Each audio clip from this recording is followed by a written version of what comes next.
All I could see was the light at the end of the tunnel. We have a saying amongst my people: never stare into the blinding eye of the Bedlam bride.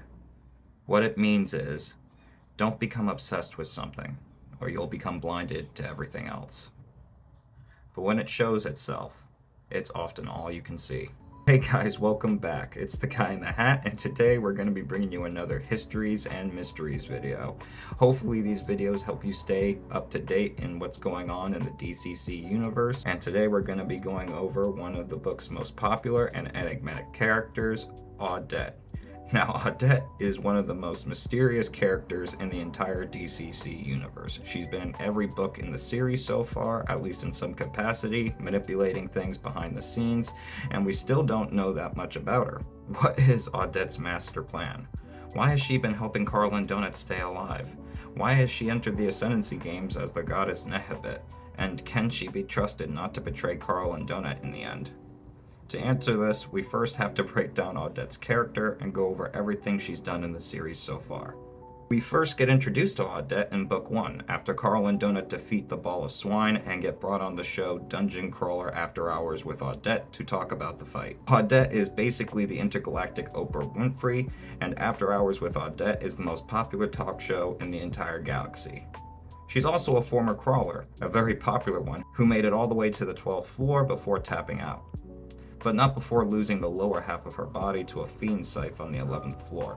But luckily for her, she got a magic belt and a prize box that lets her attach monster body parts to herself. And when she hosts her show, she wears this costume based on the armor she wore in the dungeon, and it's made out of those same dead monster body parts. The costume also lets her walk around without using her hover disc. She also wears this costume to be instantly recognized by her fans, but it also completely unnerves Carl when he first meets her, but gets more comfortable with her when he realizes she's just a human in a costume. Outside of her costume, we see that she's human, and appears to be in her early 60s, with dark skin and long curly hair that she keeps tied up in a bun. She also wears a black long-sleeve shirt with a silver heart-shaped locket around her neck, and is missing the lower half of her body from the waist down, and usually uses a hover disc to move around when she's not wearing her costume. Odette always has ulterior reasons for doing everything she does, but honestly, we really don't know much about her. And what we do know, we mostly get from Mordecai, as well as Carl and Donut's interactions with her whenever they go on her show. Mordecai hates Odette, and every time he talks about her, you can just feel the bitter, abject hatred looming beneath the surface. And when Carl first asks Mordecai if he should trust her, he says this: Odette only cares about Odette. She is smart, she is cunning, and more self-centered than that thing at the center of the galaxy. Her current gig is perfect for her, and she can be very useful, until you're not. Carl takes this advice to heart and never completely lets his guard down around her. But to be fair, Odette even gives Carl a similar piece of advice, and tells him to never trust anyone unless you know what their motives are. And we still don't know what her motives were for helping Carl and Mordecai in the first place, or at least if she's a friend or an enemy. I do, however, believe I figured it out based on everything she's done throughout the series so far, and in my opinion, it's the only way Odette's actions make any sense. Starting with the first book, after Carl and Donut go on her show, she pulls them aside and lets them know that she used to work with Mordecai, and asks them to tell him she's sorry for how things worked out between them, and to seek her out if he needs work after he leaves the dungeon. She also warns Carl that everything in the game is a stat that can be manipulated, nothing in the game happens by chance, and the game exists to make money above all else. Carl then asks what her reason for helping them is, and she snarkily replies, "My audience loves you. The longer you stay alive, the more money I make. And there's nothing I love more in the universe than making money. Now get back out there and try not to die." Mordecai, of course, rejects her offer to work together in the future, but during Carl and Donut's second appearance on her show, and gives Carl one more piece of valuable advice before they reach class selection, and tells Carl to have Donut pick a class with the manager benefit. This, of course, makes Mordecai join the game as Donut's manager, and she claims it's to give Carl the best chance of making it through the game alive, but also conveniently makes it so that Mordecai can no longer be killed like other NPCs by some random mob or angry crawler, because managers are protected by the AI, and managers receive a much larger stipend when they finally do leave the dungeon. Lastly, if Carl and Donut manage to make it to the 5th floor while Mordecai is their manager, it will shave off all the remaining time he has left on his contract. He'll finally be free of the dungeon and can finally start putting all this behind him. At the end of book 2, she warns Carl about Hecla's plans to kill him and get Donut to join her team, but deliberately doesn't tell Donut. She does, however, have her husband secretly sponsor Hecla just in case her plan works. Carl actually figures this out on his own when one of the surviving daughters, Silpha, tells Carl that their only sponsor was a crab ranch who only sent stuff to Hecla. And in book 1, Odette told Carl the crab legs she uses for her costume can only be used once, so she owns a crab ranch so she'll always have legs she can use for her costume. In my opinion, she did this for 2 reasons. 1, to hedge her bets, to make sure Donut stayed alive long enough for Mordecai to complete his contract and finally be free when the season's over. And by sponsoring Hecla, no matter who Donut ended up with in the end, she would survive long enough for Mordecai to make it out. Second has to do with her special crossbow, but more on that in a second. She also adds Katya to Carl and Donut's contract, but adds a clause to the contract that Katya has to be more zippy. I do believe part of her did feel bad for Katya and wanted to help her out, but she doesn't do this for anyone else, not even for Ellie and Amani, who are very popular in their own right, and I think the main reason she added Katya to their contract was because she was the one who ended up with Hecla's crossbow. Hecla's crossbow is called the repeating crossbow of the Scavenger's Mother of Mothers, and it was created by the goddess Nehebit, which is the same goddess Odette planned to sponsor and play as this season in the Celestial Ascendancy games, which is just way too big a coincidence to be overlooked. She doesn't really do much in book 3, but she does make a ton of money off of betting on Carl surviving Prince Maestro's attack, and lets it slip during their interview that something's going on with Chris. But in book 4, she full-on stops Beatrice from being abducted by Bourne and used as a country boss on the next floor. And in book 5, she has her assistant Lexi warn Carl that the Butcher's Masquerade is a trap intended to kill as many of the high-rank crawlers as possible. She also sends Beatrice to the inner system so that no one can use her as leverage to blackmail Carl and Donut in the future, but not before using her to blackmail Bourne into getting a higher revenue share for the rest of the season, making her significantly more rich than she already was in the first place. Book 6 is where Odette stands out the most, and we learn that she'll be participating in the Celestial Ascendancy games, as well as part of her backstory, including the reason why Mordecai hates her and Chaco so much.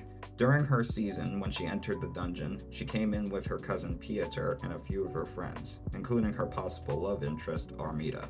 But Armida was the only one who made it to the 12th floor with her, but when they both took their exit deals at the end of the 12th floor, Armida took a job as a Celestial Attendant, whose job is to serve and help the other contestants during the Celestial Ascendancy games. But Odette wanted nothing to do with it, or the people who helped kill all of her friends, so she decided to take a job as a manager instead. And back when Mordecai was a crawler, Odette was his manager, and Chaco and his little brother Ozzy were his teammates. When Odette became Mordecai's manager, she saw a light at the end of the tunnel. If she managed to get Mordecai to the 11th floor, her contract would end early and she could finally leave the dungeon, and with just enough money to afford living in the center system and put all this nonsense behind her once and for all. Plus, Mordecai's team would get way better exit deals with actual chances of freedom at some point, so it was a win-win for everyone, at least on paper. But when Mordecai and his team reached the 10th floor, everything just kept going wrong. Odette wasn't even sure any of them would make it to the 11th floor, let alone Mordecai, but wasn't willing to give up when she had an actual chance at freedom this close in front of her. So Armida, Odette's closest friend and former teammate, came up with a desperate plan at the last minute to hopefully salvage the situation and get Mordecai and his team to the 11th floor. Behind Mordecai and Chaco's back, Odette made a secret deal with Huan Xing Jinx, a bug-like alien called a Grixis, using her friend Armida as a go-between. Odette made Huan Xin an offer, help them complete their task so they can reach the 11th floor, and she would give Huan Xin 10% of her dungeon pension when she leaves the dungeon. Now, 10% of a former crawler manager's pension means absolutely nothing to a rich heiress like her, and she initially wanted more money, but Odette literally has nothing else to offer her, and if she gives up any more of her pension, she can kiss starting her life over in the center system goodbye. Huan Xin pretends to be understanding and claims that has nothing better to do before the Ascendancy games start and agrees on 10%. Unfortunately for Odette, Huan Xin at the last second shows why you should never trust a giant alien spider, sorry children of time, and tells Odette the price has gone up, it's now 33%, or she'll have her god Dodola kill Mordecai and everyone else in the party. Again, not because she needs the money, but because she knows how desperate Odette is and finds nothing more entertaining or amusing than exploiting people when they're at their lowest. Obviously, Odette can't afford to pay her that much, and rightfully tells her to stick it up her hairy sack, so Huan Xin makes good on her threat and immediately tries to zero out the party. But Odette, at the last second, manages to turn the tables on her and tricks her into killing herself, but only by lying to Chaco and using Mordecai's little brother Ozzy as bait and a sacrifice. But Odette's plan worked, and Mordecai managed to make it to the 11th floor. Odette was released. Armida still had time left on her contract and was forced to stay on as a celestial attendant. Mordecai and Chaco took exit deals at the end of the 11th floor, but Mordecai vowed to hunt down and kill Odette the moment he gets free of the dungeon, no matter how long it took him to do it. We can assume this also applies to Chaco as well. And Huan Xin vowed to kill Odette too for humiliating her in front of the whole galaxy and making her lose the Ascendancy games before they even started. We later learn Odette never forgave herself for what she did to Mordecai, and immediately regretted the choices she made in the moment. She even tried to confess what she did to the Crawler Council, but by the time anyone read her confession, no one cared, and Huan Xin came back the very next season and killed her best friend Armida, though she did get temporarily banned from the games and permanently banned from playing as Dodola ever again. She probably would have had Odette killed too at some point, despite her no longer being in the dungeon, though for one reason or another that hasn't been revealed, she wasn't able to get to her. Probably having something to do with whoever her mysterious husband is that bought out her indenture contract and owns the Crab Ranch, but we still know practically nothing about him, and he'll probably play a huge role in Odette's story when her plans finally get revealed. Quick side note, let me know who you think her husband could possibly be down in the comments below. Obviously, Matt Dinniman wrote it very vague on purpose because he's probably going to have a huge impact on the story, but let me know who you think it could possibly be, or if you think we've already met him at some point in the series. Odette tells Carl everything she does to make amends to Mordecai and to make sure that no one has to go through anything like this ever again. Carl, of course, calls her out on being a part of it, but then she rightfully points out that if she didn't do it, someone much worse would have, and that she needed to make a name for herself in order to keep track of Mordecai, as well as keep up with anything having to do with the Crawl, while also building a name for herself. She also set up a large trust fund for Mordecai and Chaco and several other crawlers she managed that are still floating around the dungeon somewhere. She also claims that despite how cool the Crawl is, the elements harvested during the Crawl are the fuel that keeps the galaxy functioning, and without them, the universe would dissolve into chaos and quintillions of people could die. She wants to end the Crawl, but do it responsibly instead of just shutting the whole thing down and letting whatever happens play itself out. She claims that if her plan works, collections will be done more humanely in the future, with no more exploitation or unnecessary loss of life. Finally, the last time we see Odette is in Book 7 during Faction Wars, when she gets called in at the last second to replace Chaco as a field correspondent after Prince Stalwart knocks him out for making fun of his crown. She interviews Carl in Juicebox, but immediately uses the interview as a way of letting Carl know the other teams are still cheating and getting help from the outside. This finally stops the other teams from getting help from the outside during Faction Wars, but also stops them from cheating and getting help from the outside during the Ascendancy games as well. And that's the last we see of Odette until the next book gets released. So what does all this mean? Well, I think it's safe to say that Odette's earlier statement that she's only interested in making money, don't get me wrong, she definitely likes making a lot of money, but it seems to be more of a means to an end rather than her actual goal. I also don't think she's trying to outright hurt Carl and Donut. She's had more than a few opportunities to do so at this point, and if she really wanted Carl dead, she could have just not warned him about Chris or the Butcher's Masquerade, or could have just sent Hecla a prize box that would have guaranteed she'd be able to kill Carl no matter what he tried to do. Don't get me wrong, I don't think Carl and Donut's safety is her top priority either. The fact that she wants the collection process of the Crawl to continue also means that she's fine with all those innocent people being harvested for fuel, or at least feels like it's necessary for the greater good. However, I do think that she's going to need Carl and Donut now more than she's ever needed them before in order to complete her plan. To win the Ascendancy games and take over the Crawl Council. That way, she can control how future collections are carried out and make sure nothing like what happened to Mordecai ever happens to anyone else ever again. True, we still don't have all the pieces to this puzzle, but it's the only thing I feel makes sense based off of everything we know so far. We know she doesn't want the primal elements to stop being harvested or for the crawl to keep killing and exploiting people for entertainment, so the only thing that's left is to take it over and make sure that it gets done right.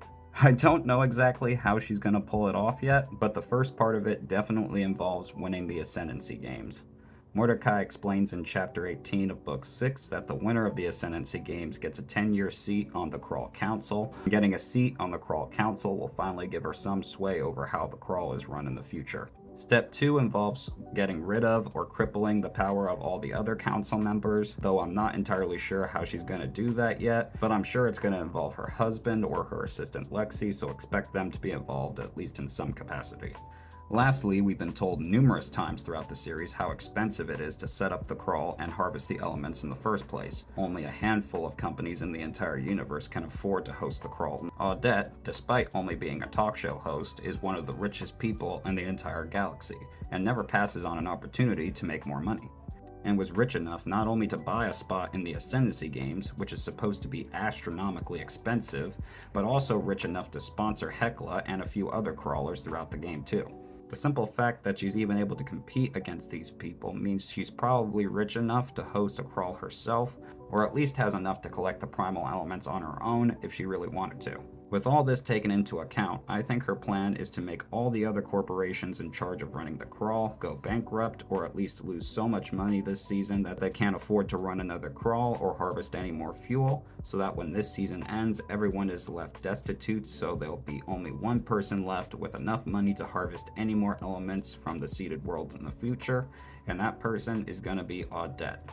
And with her being the only one left who can harvest anything, she'll be able to dictate how everything gets carried out, and potentially stop the crawl from happening to any other planet in the future, or at least the exploitation side of it. Now, I know this theory is incomplete and is missing a few pieces, but again, I feel like this theory is the only one that makes sense, and if anyone caught something I might have missed, feel free to let me know down in the comments below.